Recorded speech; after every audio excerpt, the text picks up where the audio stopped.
Hi, my name is Randy Garner, and I'm an independent sales performance coach for Full Throttle Sales Performance Coaching. I'm putting together a series of videos, and if you're part of my ongoing training and development, then you're going to be watching a few of them. I have to admit, I have a lot of sales heroes, and I could give credit to several of those heroes and mentors. The idea of a core story comes from the legendary Chet Holmes. If you never got to experience the greatness of Chet Holmes, who passed away in 2012, his legacy lives on through Chet Holmes International. In fact, if you really want to be inspired, you should read the story about his daughter Amanda Holmes and how she took over the company at the age of 24 and has never looked back. To this day, she's still fulfilling his legacy. A lot of what I will cover comes from these great leaders, and this is me giving them credit for what I've learned from them over the years. So let's briefly review one concept that over a period of time I came to understand it was a well-known philosophy of Chet Holmes. That's the concept of a core story or a stadium speech. If I had any of you in a room right now, I would ask, who amongst you is ready right now to deliver your stadium speech? If you had a stadium full of prospective buyers, would you be ready to give them that speech right now? Most people would tell you they can be ready. They need a little bit of time, but they're not ready right now. And if anyone said they are, I would certainly love to give them that chance. Before we do this, though, let's define the audience for you. So let's define who's sitting in this stadium. There's always going to be a percentage that are buying right now. This is the top 3%. Right here, this is who you see that's buying right now. Then you've got about another 7% of the population that's open to it. So if you're walking down the street and you talk to 100 people about buying a car, you run into about 3 of them that are going to be buying a car this weekend. You'd probably come across about another 7 that are thinking about it. Their lease is coming up. They're already thinking about it sometime in the next 90 days or so. So basically, that's about how the buying population works any day of the week with any product or any service.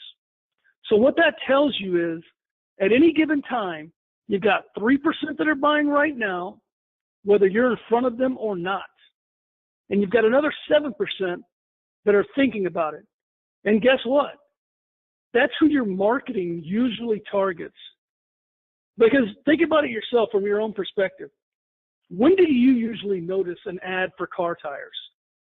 I'd be willing to bet you it happens when you need tires, right?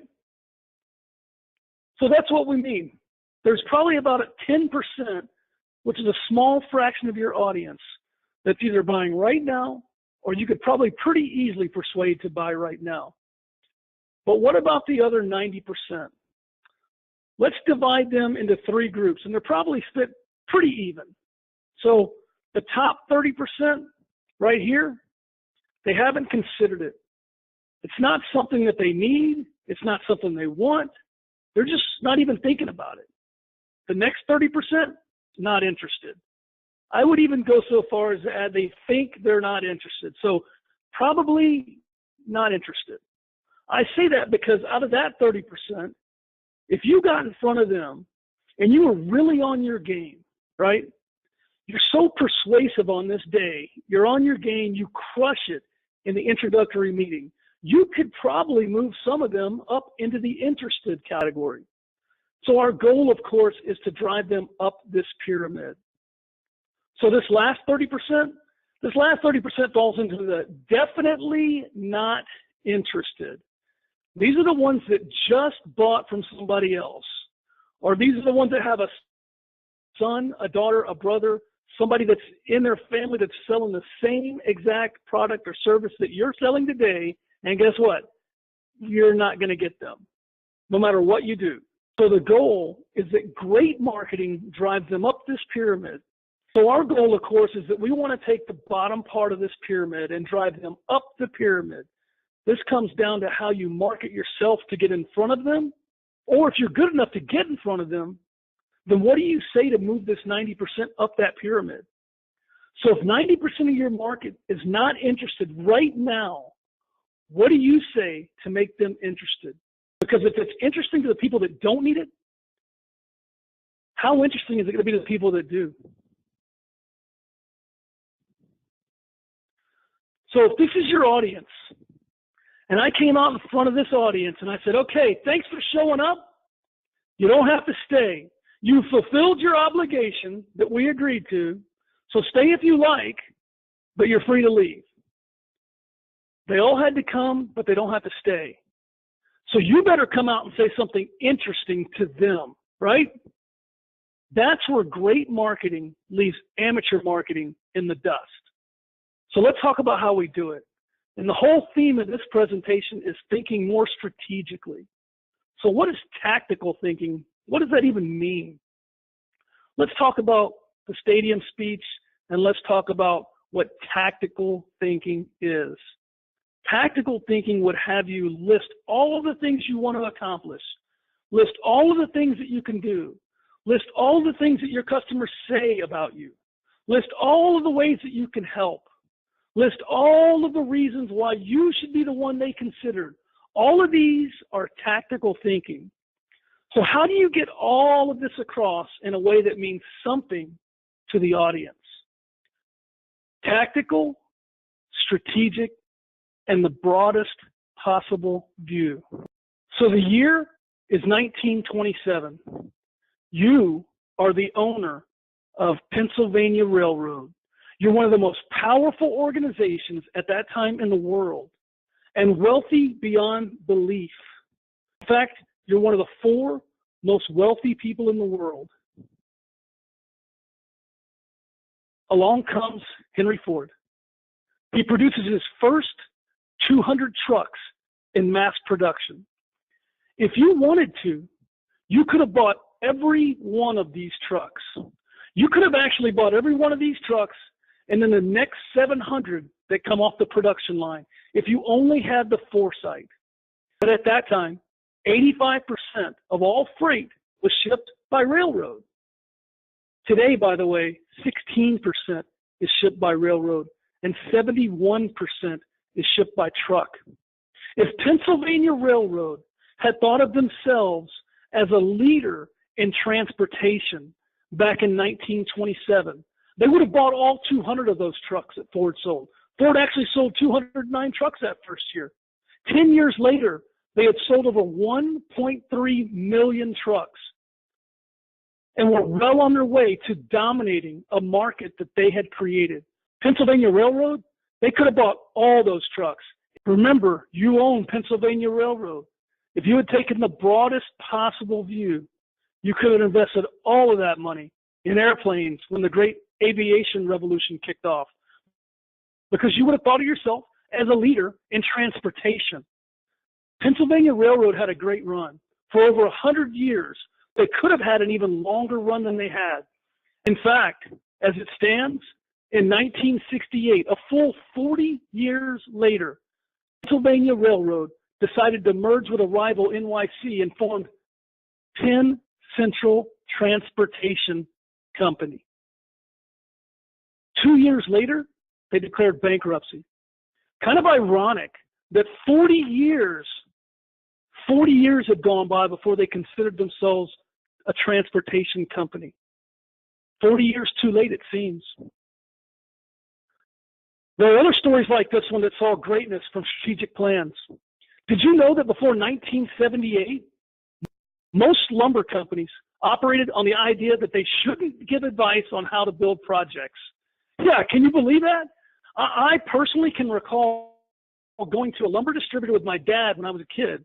He was adding a decorative fence to our back patio. And I remember him saying, so if I'm building a gate that's going to be about this high, and before he could even finish his question, the guy said, hold it, sorry, I cannot advise you on that. I'm so sorry.